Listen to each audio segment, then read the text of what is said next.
رمضان. وكثير شواهد من هذا كثير. الذي يغتسل للصلاة ويغتسل للجنابة، يعني يغتسل لصلاة الجمعة هذه نية، ويغتسل للجنابة هذه نية، هو حقق جوج المسائل شرعية في فعل واحد، وهذا كثير. ولذلك بنادم صام يعني لكي تسلوا من رمضان بنية ديال القضاء ديال فرائض رمضان، يديرهم في شوال إن شاء الله يكون بإذن الله دخل معه الأجر ديال 6 أيام من شوال، ولا بأس بذلك.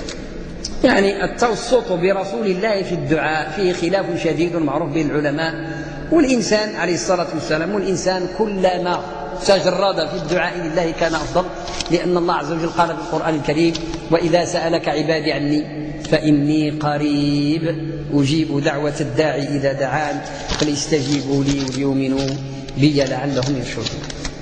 ألف لام ميم السجدة، هل هي سورة أو آية؟ سورة معروفة في القرآن الكريم، سورة. سؤال حول القرآن: هل تقرأه قبل أذان الفجر أم بعده؟ اللي يناسبك، كله مزيان. قبل الفجر حسن، وبعد الفجر حسن.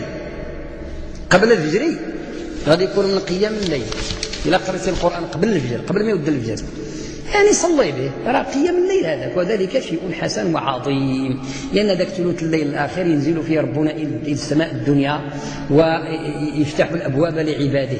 هل من سائل فاستجيب له، هل من مستغيثين إلى غير ذلك من الصيغ التي وردت، بحيث أنه اللي يطلبها العبد من مولاه اللي خلقه بصدق، طلبها بصدق في جوف الليل الآخر ربي كيجاوب.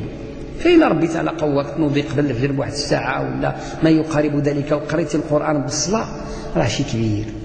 بغيتي تقرأه من الفجر فهو حسن أيضا، لأنه مذكور في القرآن والسنة أنه مزيان يتقرأ القرآن أيضا بعد الفجر، لأنه ذاك البكور أو الغداة.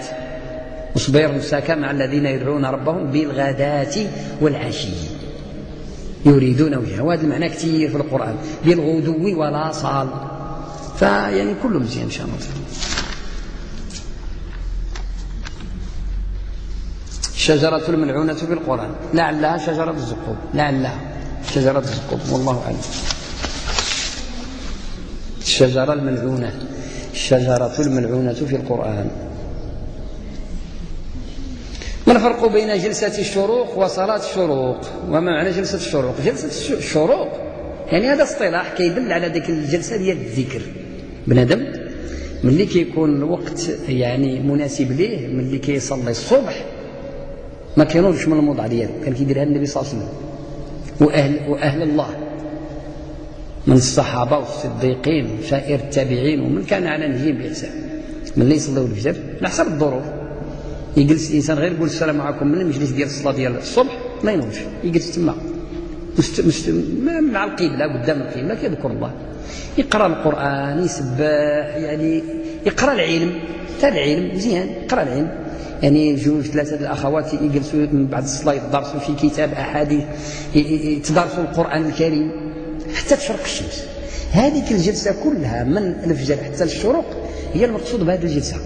إذا شرقت الشمس وطلعت بواحد 50 سنتيم تقريبا، يعني تزيد أو تنقص قليلا على قدر رمح أو قدر ذراع، يعني واحد نص متر أو متر باش تمكن مزيان، وناض الإنسان صلى ركعتين من بعد هذه الجلسة ديال الذكر، هذه راه واحد الفضل كبير بحال مشى للعمرة، فضل كبير.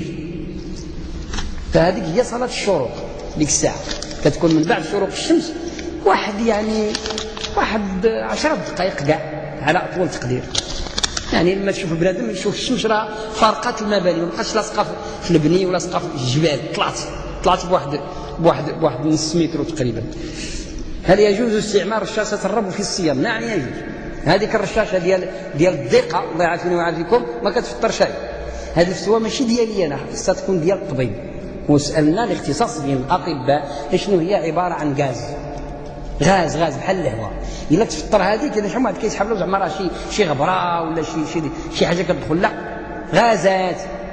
وبما أن الأكسجين ما كيفطرش والريح ما كتفطرش والأشياء الطبيعية اللي جاية في الهواء ما كتفطرش، راه حتى هذيك ما تفطرش بإذن الله، لأنها كتمشي للرية ما كتمشيش للمعدة، وهي هواء، يعني بين قوسين هو يعني غازات. فلذلك ما كتفطرش ان شاء الله المرض.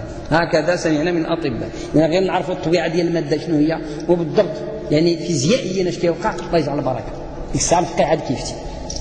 يعني هذه شي وحده من بعد ما كملت الفاتحه وكملت السوره عاد فكرت وانتبهت بلي راه غلطت في القرايه ديال السوره في شي حاجه، واش تكمل أو ولا تعاود.